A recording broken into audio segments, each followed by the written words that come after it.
Okay, thank you for the introduction. So today I'm going to talk about this, and it's a talk on dyadic arguments. So this page are just the basic terms that most people are probably very familiar with. So we're just going over very quickly. A dyadic interval on R is usually when we speak of its interval of this form. It's half closed, half open, and it's like dilations of translations of intervals of 0, 1. And a Haar function associated with a dyadic interval is of this form is a step function on the difference of the two dyadic subintervals and then normalized so that it has L2 norm 1. And all of these functions form an orthonormal basis on L2 and unconditional basis for LP, where P is not 2. And so a famous dyadic operator introduced by Peter Michael in 2000 has in this form. It is decomposed into the inner product of f and the Haar function, and then take a difference of the two Haar functions on the sub dyadic intervals. And this is a very significant operator because she, in the same paper, she actually characterized Hilbert transform to be like an average operator of these shift operators. So here I'm writing the shift operator in the classical dyadic family, which is these collection of dyadic intervals. But you can have different dyadic lattice on R. And she actually proved that the Hilbert transform is an average operator of all the dyadic shift operators.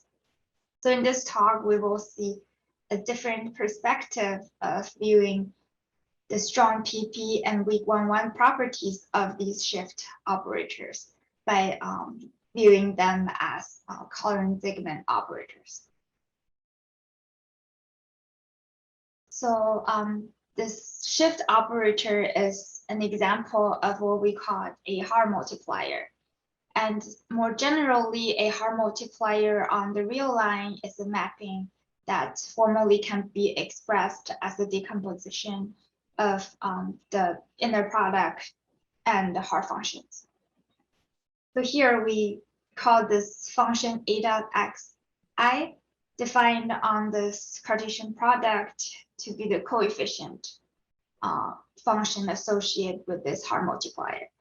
So some special cases are if this eta is independent of the dyadic interval, then this Haar multiplier is just a multiplication operator. And if this is independent of x, then we call this Haar multiplier a constant Haar multiplier. And Katz and Haar in 1999 proved that they are bounded from LP to LP for any p between 1 and infinity if this sequence here is a bounded sequence. And they also have interesting result of when this eta is a product of such eta 1 and eta 2. And then they prove interesting results for those Haar multipliers as well. And the shift operator we saw earlier can be viewed as a Haar multiplier where the coefficient function eta is just this. So more precisely is a step function depending on where x is in which dyadic grandchildren it is in, and then normalized to be in this form. So with testing on appropriate functions, we can see that Haar multipliers can be viewed as singular integrals where it's one of its associate kernels having this form. So it's on the decomposed into products of Haar functions on the diagonals. So, but generally speaking, it is usually not a Color-Zeigman operator because the lack of L2 boundedness and associated standard kernel. However, certain conditions on this eta, on this coefficient function, we can make the kernel a standard kernel and with respect to a different quasi-metric, and then give us nice endpoint boundedness. And this also gives us nice regularities to make it Color-Zeigman the associated Haar multiplier Color-Zeigman operator. So what we meant by the different quasi-metric is actually induced by the dyadic grid. So we want to work on a further assumption that any 2 points in the space is contained in this mutual dyadic interval. So without loss of generality, we can just pick one of the half line, and here we pick the positive half line. So for any positive xy, we let this I of xy denote the minimal dyadic interval containing both x and y. And then the dyadic quasi-metric delta is actually defined to be the length of this minimal dyadic interval containing both points. And the significant condition brought by this dyadic quasi-metric is that it is still a space of homogeneous type. And here I include the definition for space of homogeneous type. It is nice because it has this doubling property that allows us to do a lot of analysis, like Color-Zeigman decomposition and and etc. And given any space of homogeneous type, one can construct a dyadic family D and associate Haar basis. And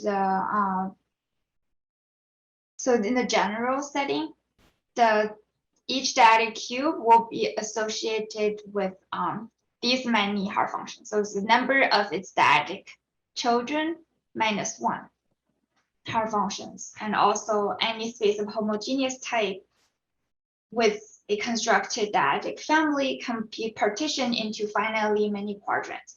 This quadrant means just any 2 points are contained in the same dyadic cube. So we are not really losing any generality earlier when we're assuming we're working with a half line or working with a quadrant. So the example for our 2 dyadic family is like this. So they have, instead of 1, there are 3 non-cancellable Haar functions associated with 1 dyadic square. And earlier when we were working with real line, because each dyadic interval only have 2 children, so there's a one-on-one correspondence between the Haar functions and the dyadic intervals.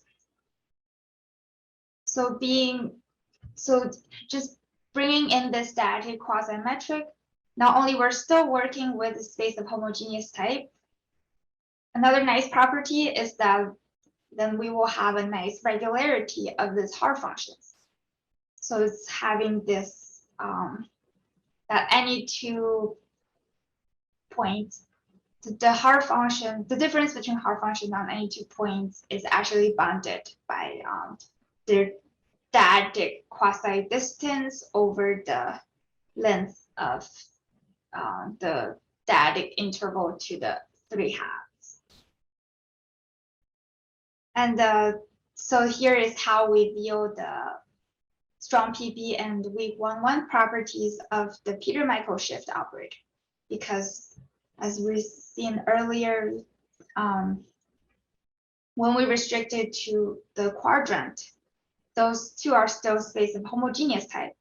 And this mapping becomes Color-Zeigman operators when restricting to quadrants and putting them together, which means the strong PB and weak 1-1 properties of these 2 mappings will imply those properties of the shift operator.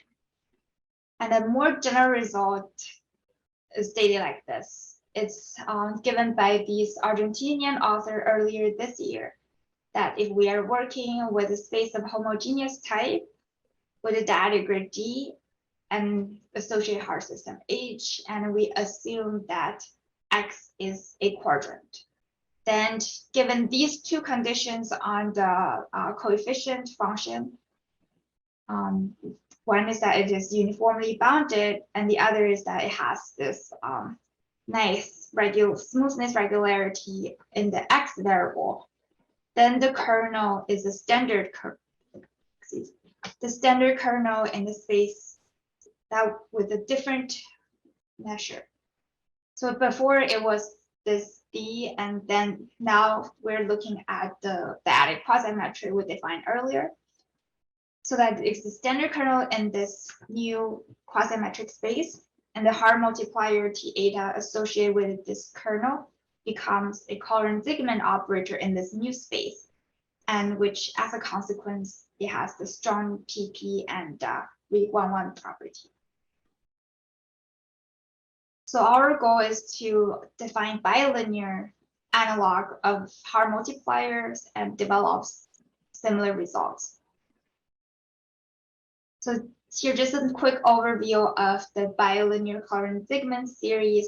A bilinear singular integral will be just a mapping that a linear map, bilinear mapping that maps a pair of measurable functions to a distribution with this form that can be represented as this triple integral, and we say this function k(x,y,z) is the associated kernel to T.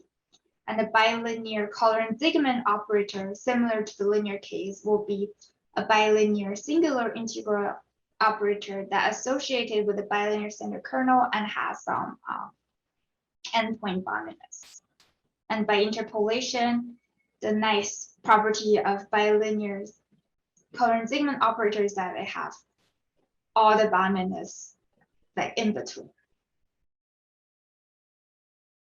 So just here, just a definition for bilinear standard kernel, very similar to the linear case, that we would need a size regularity and then the smoothness regularity for each variables. So here are when we're dealing with the quasi-metric space XD.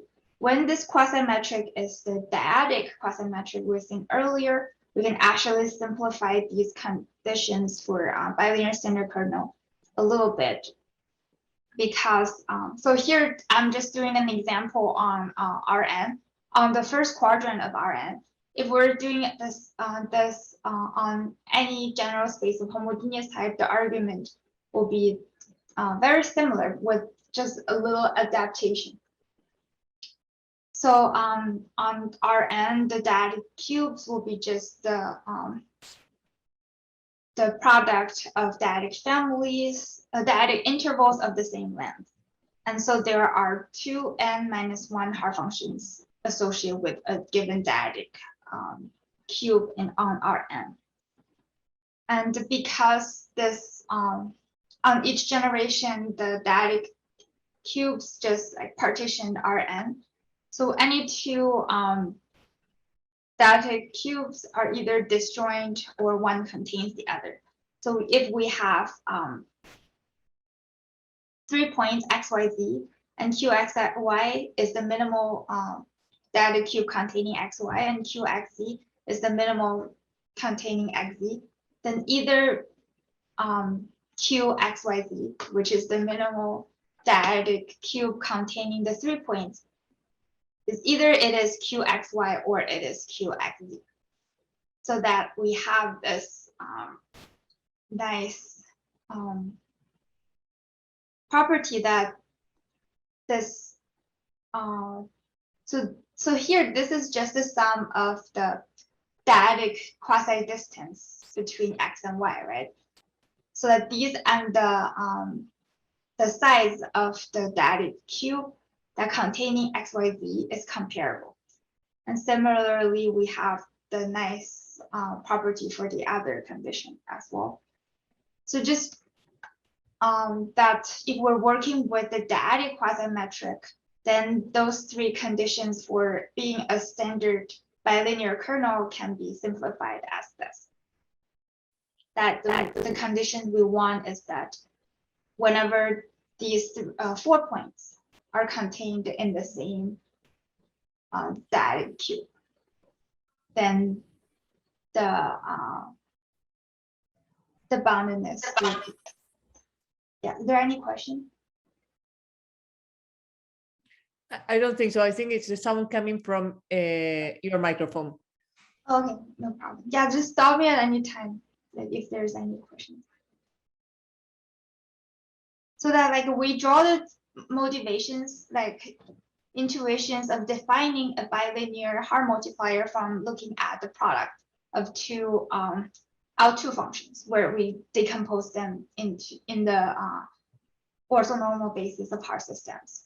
And then we notice that we can actually, just depending on like where the Haar functions associate to, we can decompose them into the 3 different levels.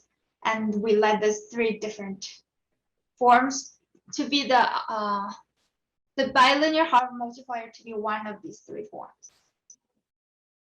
So more generously speaking is that we have 3 locations that we need to write a Haar function.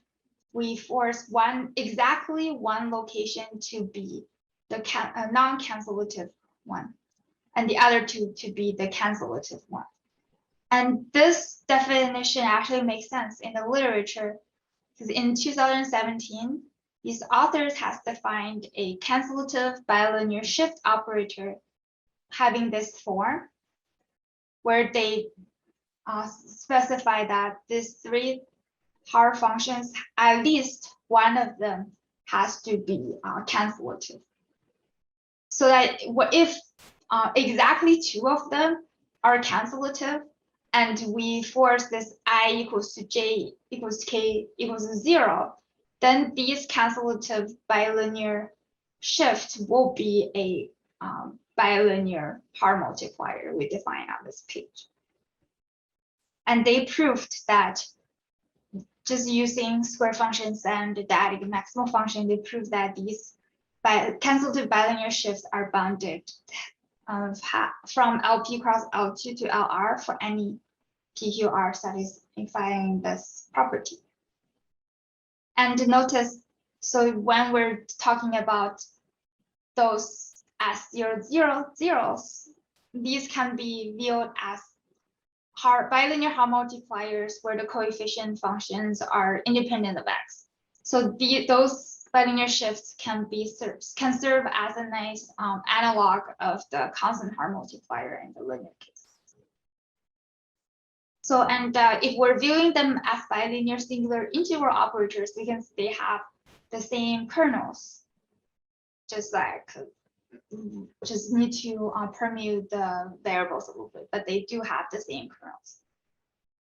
So this is the result by me and one of the Argentinian author earlier, that we will have the same conditions on the standard on the coefficient function, and then we will have the endpoint boundedness for the bilinear Haar multipliers, and the kernel here will be a standard bilinear standard kernel in this new quasi-metric space, where this quasi-metric is a dyadic quasi-metric. So I am running a long time, so I'm just gonna quickly overview like the argument here. So we will need to use the dyadic maximal function, which is the maximal function, but the superior is taking over the dyadic cubes and the dyadic square functions. And so the first, the endpoint boundedness will just use this boundedness, uniform boundedness of the coefficient function. In the linear case, this is trivial because the Haar functions are just a form an orthonormal basis. But here we will need to use the Holder's inequality and these 2 sublinear operators. And also that so here I'm doing the argument in Rn, but in space of homogeneous type, this can also be adapted a little bit. So because the Haar function associated with the dyadic cube in Rn is just having this form. So it can be written as the step function on the diagonal children's of the cube. And the sigma is a symbol. And exactly half of the sigmas are positive and half are negative. So because there are 2 to the n sigmas, static children's, half of them, the sigmas is positive 1 and the other half is negative 1. And so that we have that the inner product of function and the Haar function is bounded by the square root of the size of that cube times the maximal function. And then we will do the Holder's inequality to write out this sum to be the product of the square function and maximal function and get the L2 cross L2 to one boundedness. And the other cases where the non-cancelative Haar function is inside the inner product will be a little similar, but instead of L2 cross L2, we prove the L4 cross L4 to L2. And then for the proving this is a bilinear standard kernel, we will still need those 2 sublinear operators, but also we will use the fact that we're summing over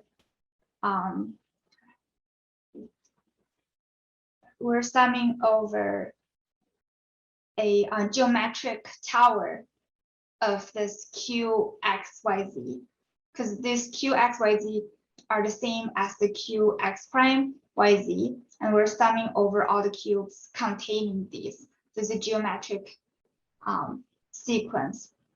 series, and we will get all the smoothness regularities and the size regularities. And this is my reference list. Sorry, being a little bit over time as well. Thank you for having me.